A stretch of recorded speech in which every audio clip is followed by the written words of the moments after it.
Hello everyone. Today I will show you how to set up the JBL 5.1 soundbar. First, connect the soundbar to your TV. The best option is using the HDMI ARC port. Look at the back of your TV and find the HDMI port labeled ARC. Connect one end of the HDMI cable to that port and the other end to the HDMI ARC port on the soundbar.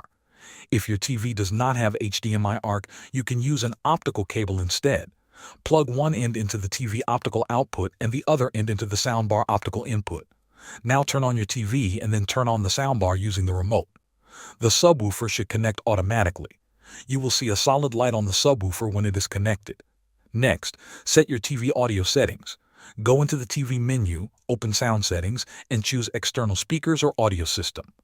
Set the audio format to PCM or Dolby Digital if available. This helps the soundbar work correctly.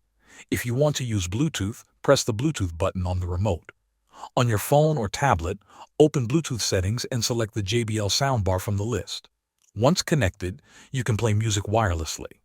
Finally, test the sound by playing a movie or music. Thanks for watching.